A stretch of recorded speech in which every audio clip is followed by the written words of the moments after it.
ആകാശവാണി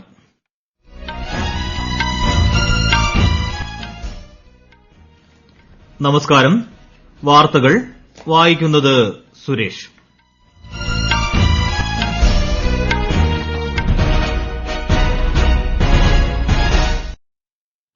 പ്രധാന വാർത്തകൾ. കാലാവസ്ഥാ വ്യതിയാനത്തിനെതിരെ സമഗ്രവും സംയോജിതവുമായ പോരാട്ടം അനിവാര്യമാണെന്ന് പ്രധാനമന്ത്രി നരേന്ദ്രമോദി. ഉത്തർപ്രദേശിൽ സർവകലാശാലകളും ബിരുദ കോളേജുകളും ഇന്ന് തുറക്കും. രാജ്യത്ത് കോവിഡ് മുക്തി നിരക്ക് 94%. കേരളത്തിൽ ഇന്നലെ കൂടുതൽ പേർക്ക് രോഗമുക്തി. ATP ഫൈനൽ ടെന്നീസിൽ Daniil Medvedev US open champion Dominic തീമിനെ തോൽപ്പിച്ചു. ISL ഫുട്ബോളിൽ ഇന്ന് ഒഡീഷ FC ഹൈദരാബാദ് FC പോരാട്ടം.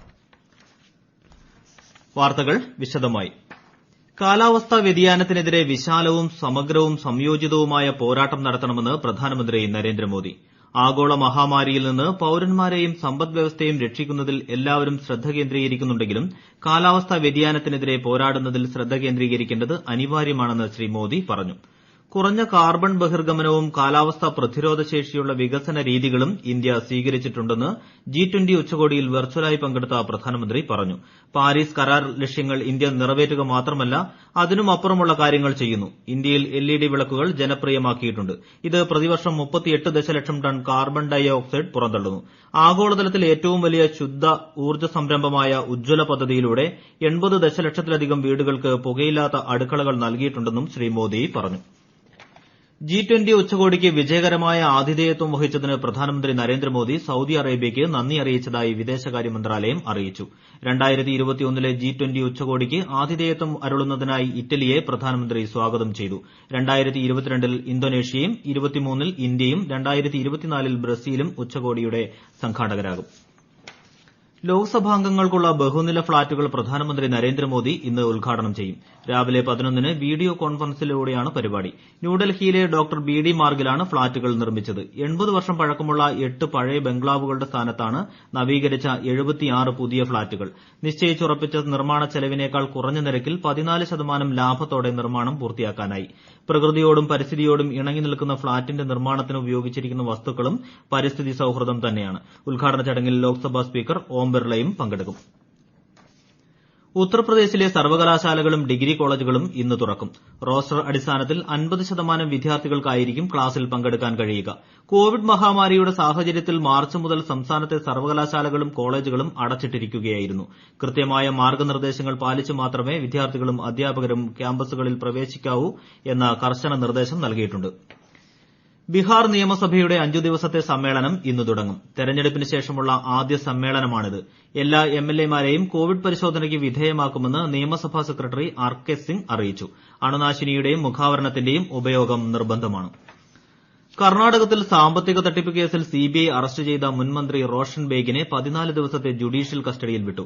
ഐ മോണിറ്ററി അഡ്വൈസറി എന്ന സാമ്പത്തിക ഇടപാട് സ്ഥാപനവുമായി ബന്ധപ്പെട്ട് പ്രവർത്തിച്ചുവെന്നാണ് ആരോപണം. നിക്ഷേപകർക്ക് വൻതുക വാഗ്ദാനം ചെയ്ത് വഞ്ചിച്ചതാണ് സ്ഥാപനത്തിനെതിരെ കേസെടുത്തത്. കേന്ദ്ര ആരോഗ്യമന്ത്രി doctor Harshvardhan Boston centre of excellence for health and human ഡെവലപ്മെന്റിനെ വീഡിയോ കോൺഫറൻസിലൂടെ അഭിസംബോധന ചെയ്തു. വിശദാംശങ്ങളുമായി ലക്ഷ്മി മോഹൻ. മഹാമാരിയുടെ പശ്ചാത്തലത്തിൽ അപകട സാധ്യതകൾക്കും പ്രതികൂല സാഹചര്യങ്ങൾക്കിടയിലും ധീരമായി തങ്ങളുടെ കടമ നിർവഹിച്ച ദശലക്ഷക്കണക്കിന് മുൻനിര ആരോഗ്യ പ്രവർത്തകരെ കേന്ദ്രമന്ത്രി അഭിവാദ്യം ചെയ്തു. കോവിഡ് ചികിത്സയ്ക്കുള്ള ഇന്ത്യയുടെ മാനദണ്ഡങ്ങൾ നന്നായി നിർവചിക്കപ്പെട്ടിട്ടുണ്ടെന്നും വാക്സിനുകൾ ഉടൻ ലഭ്യമാകുമെന്നും അടുത്ത ഏതാനും മാസങ്ങളിൽ രോഗവ്യാപനം ഗണ്യമായി കുറയുമെന്നും ഡോക്ടർ ഹർഷവർദ്ധൻ പറഞ്ഞു. ടെലിമെഡിസിൻ സാങ്കേതികവിദ്യ ഉപയോഗിച്ച് വിദൂര ചികിത്സയിലും ഇന്ത്യ ഇതിനകം മുന്നേറിയിട്ടുണ്ടെന്നും ആരോഗ്യമന്ത്രി വ്യക്തമാക്കി. എല്ലാവർക്കും മെച്ചപ്പെട്ട രോഗശാന്തിയും മികച്ച ആരോഗ്യ സംരക്ഷണവും ഗവേഷണവും നടത്താൻ വിദഗ്ധരെ ഒരുമിച്ച് കൊണ്ടുവന്നതിന് ബോസ്റ്റർ സെന്ററിനെ അദ്ദേഹം അഭിനന്ദിച്ചു. News desk Akashvani. കോവിഡ് നിയന്ത്രണത്തിന്റെ ഭാഗമായി ഹിമാചൽ പ്രദേശ്, പഞ്ചാബ്, ഉത്തർപ്രദേശ് എന്നീ സംസ്ഥാനങ്ങളിലേക്ക് കേന്ദ്രം ഉന്നതതല സംഘത്തെ അയച്ചു. ഈ സംസ്ഥാനങ്ങളിൽ കോവിഡ് രോഗം വ്യാപിക്കുന്നതിനെ തുടർന്നാണിത്. 3-അംഗ സംഘം ജില്ലകളിൽ സന്ദർശനം നടത്തും. രോഗനിയന്ത്രണത്തിനാവശ്യമായ സഹായങ്ങൾ നൽകും. സമ്പർക്ക നിയന്ത്രണം, പരിശോധന, പ്രതിരോധം, രോഗനിയന്ത്രണം തുടങ്ങിയ കാര്യങ്ങളിൽ സംസ്ഥാനങ്ങളുടെ പ്രവർത്തനങ്ങൾക്ക് ശക്തി പകരും. ഹരിയാന, രാജസ്ഥാൻ, ഗുജറാത്ത്, മണിപ്പൂർ, ഛത്തീസ്ഗഡ് എന്നിവിടങ്ങളിലേക്കും നേരത്തെ കേന്ദ്രസംഘത്തെ അയച്ചിരുന്നു. ഛത്തീസ്ഗഡിൽ കീഴടങ്ങിയ നക്സലുകൾക്ക് ഇനി നക്സലുകളെ നേരിടാനുള്ള ചുമതല. ജഗദൽപൂരിൽ പരിശീലനം പൂർത്തിയാക്കിയ 200 കോൺസ്റ്റബിൾമാരിൽ പകുതിയും കീഴടങ്ങിയ മാവോയിസ്റ്റുകളാണ്. പോലീസിൽ കഠിന പരിശീലനമാണ് ഇവർ പൂർത്തിയാക്കിയത്. ഈ വാർത്തകൾ ആകാശവാണിയിൽ നിന്ന്. കൊറോണ ആശങ്കയല്ല ജാഗ്രതയാണ് വേണ്ടത്. കേന്ദ്ര ആരോഗ്യ മന്ത്രാലയം പുറപ്പെടുവിക്കുന്ന നിർദ്ദേശങ്ങൾ.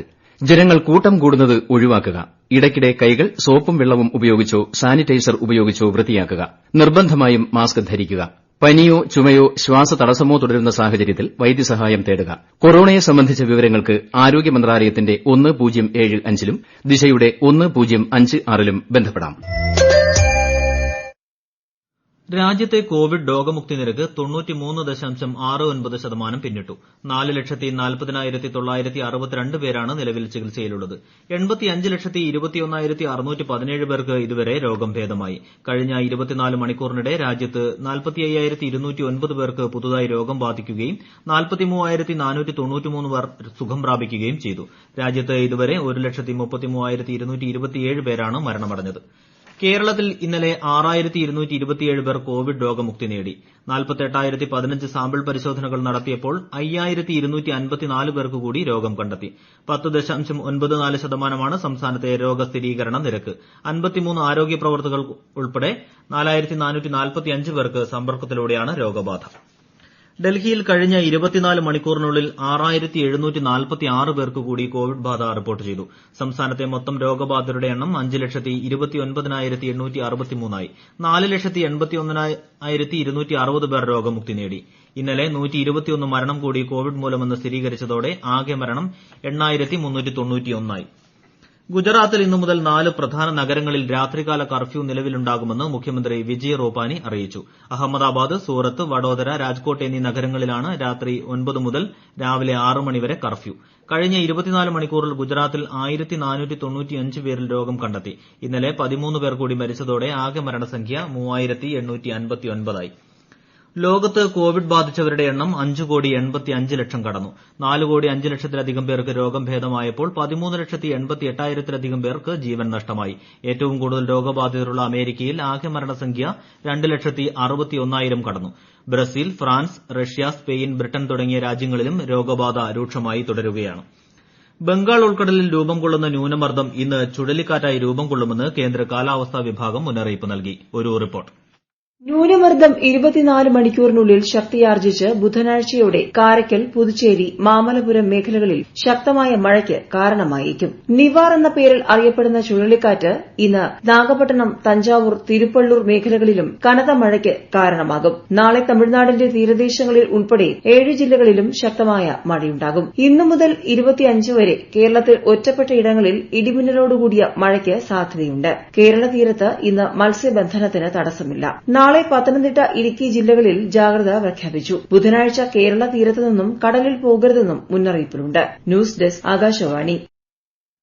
ഇസ്ലാമിക് സ്റ്റേറ്റ് ഭീകരസംഘം ഉയർത്തുന്ന ഭീഷണി ഇപ്പോഴും നിലനിൽക്കുന്നതിനാൽ ഇറാഖിൽ നിന്ന് സൈനികരെ പിൻവലിക്കാനുള്ള വാഷിംഗ്ടണിന്റെ താൽപര്യം അപകടകരമാണെന്ന് ഫ്രഞ്ച് വിദേശകാര്യമന്ത്രി ജീൻ യവ്സ് ലെഡ്രിയാൻ പറഞ്ഞു.